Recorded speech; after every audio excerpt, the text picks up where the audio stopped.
In today's video, we are going to talk about the growth of the back, and the exercise we are going to look at is a barbell row or a bent over row. How to do it the right way to get the most out of it for your back. But first, let's look at what muscles this exercise targets. This exercise is going to target your mid traps, rear delts quite heavily, rhomboids, teres major, and lats. Basically your entire back, and based on how you are doing it, you can make it more upper back or lat focused.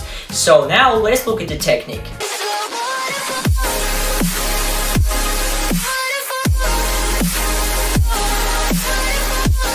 Before starting the bent over row, you need to hinge, because if you will just bend over and allow your lower and upper back to round, first of all, you can't lift as much weight, and second thing, you're increasing your risk of getting an injury. So instead of just bending over, you want to hinge at your hips and keep your back nice and flat. So now there is 3 ways of doing barbell rows. First is doing it almost upright, the Yates row style. The second is doing regular barbell rows when the bar stops at about mid-shin level. And the third way is doing a pendlay row, when you row and allow the bar to reset on the ground for a moment. So my favorite way of doing barbell rows is doing a pendlay row, because on other 2 variations, your hamstrings, glutes, lower back, and spinal erectors receive a good deal of tension by trying to stabilize you. So that's not your back that receives all the tension. Some of that tension goes to your lower back, spinal erectors, glutes and hamstrings because of that whole stabilization thing. So the pendlay row is a good way to do barbell rows because you can reset on the ground and train your back with a better mind-muscle connection.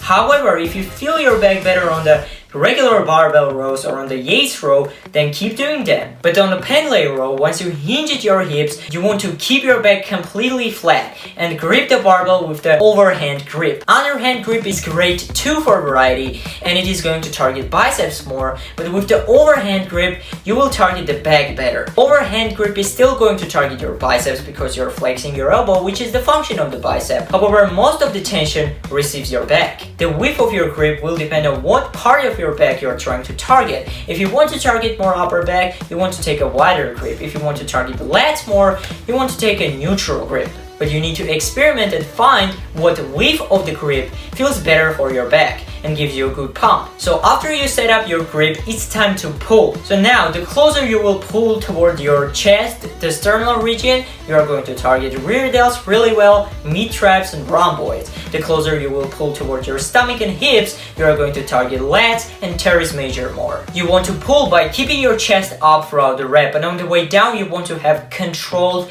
negative, the eccentric, which is more important than the positive, the concentric. You want to get the barbell to the floor, quick reset, and do it again. On the pendlay rows for muscle growth, you don't want to use a lot of weight that will keep you in the 3 to 5 rep zone. Instead, you want to use moderate weight, not too heavy, not too light, with what you can do 8 to 12 reps with a perfect form. Once you get the technique right, you can go heavier while still staying in the 8 to 12 rep zone.